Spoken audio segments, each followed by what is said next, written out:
Concepts in a Teacup by HS Consultancy, presented by Harry Sewell. Benevolent racism.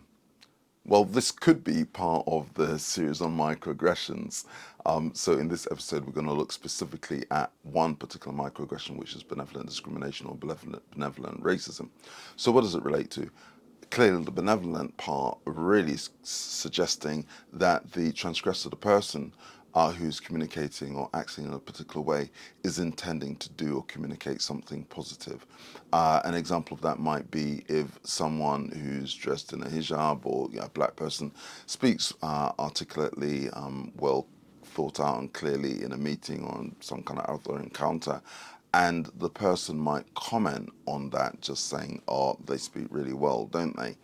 And what's kind of striking about that is sometimes it feels as if, well, what you're saying is you speak well for someone who's black, or in a specific case, a colleague who wrote a report that was just a really good report.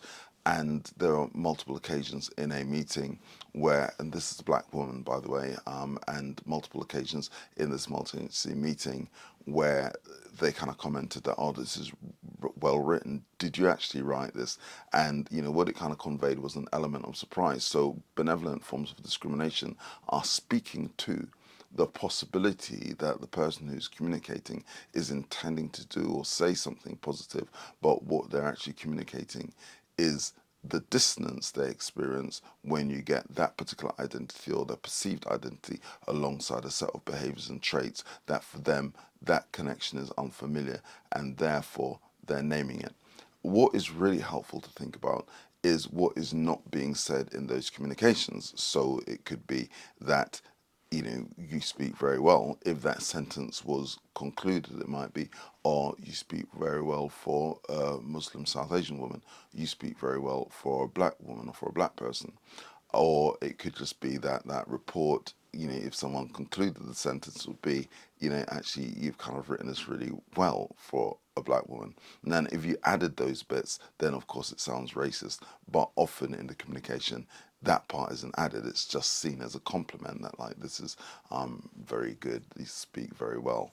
Now, the other way in which benevolent discrimination shows up in that kind of way of communicating is the insertion of words. So you might find where someone will say, oh yeah, they're, you know, pretty good actually. And the actually, you kind of just have to be curious about why was that word introduced, rather than kind of saying, oh yeah, as a manager, they're very good. You know, they kind of bring the team along with them. When that actually is dropped in it, it suggests that there's an element of surprise.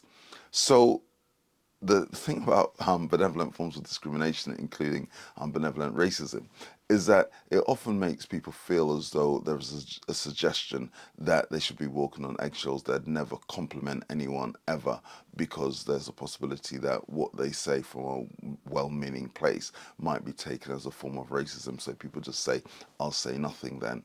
And it doesn't just relate to race, by the way. You can kind of think about it in relation to gender quite a lot. But sticking with race, I would just say one of the things that helps, and there are kind of two I'll mention, one of the things that helps is just some kind of awareness of the kind of narratives, the lived experiences of people. So we just avoid saying anything that sounds as though it's playing into stereotypes and assumptions made about a group. So if, for example, you know, there was a woman in the team where someone did something that was really impertinent, and you kind of was talking about the black woman and you said, oh, it was really good the way she kind of dealt with that. She didn't kind of get angry and shout. She just, you know, kind of pulled him to one side and spoke very calmly and clearly. Now, you might kind of think that's a reasonable observation to report on. But if you know that there's already this kind of angry black woman trope, this narrative that black women live with, to say, oh, you know, she actually spoke calmly, she didn't get angry and shout and use those words, it sounds so much like the echo of that trope that it sounds as though you have internalized that. And what you're saying is, oh, my brain was expecting this kind of behavior that I associate with black women, but it didn't manifest. So I'm going to comment on it. So kind of, if you're in tune with people's lived experiences, we can just avoid just repeating these kind of echoes. So that's kind of one way to avoid it. But the other thing we could also do is to just kind of think about what is it that I value about this particular act or intervention this person has offered. So rather than saying, oh, this report was well written, we might kind of say, oh, I really valued having this report with such brevity and clarity, or to kind of name the specifics, or what I really liked about your presentation was that you cited evidence, or you kind of stuck to time, and you were really pithy in the way you spoke. So it's not some kind of global, or I'm really surprised that someone who looks like you did this thing.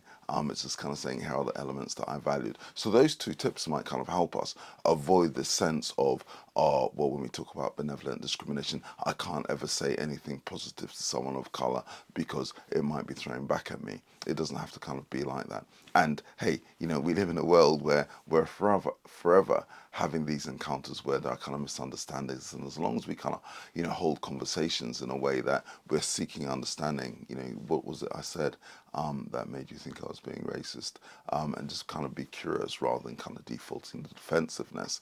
But also, if we do want to talk about these things, it doesn't always have to be kind of going for the jugular. It could just be kind of saying, I know you meant to kind of compliment me there, but I wonder if you realize how that kind of sounds in the context of the other comments that are kind of well documented, not only in my experience, but there's kind of research that shows that we've kind of got these forms of dissonance in our communications in our minds.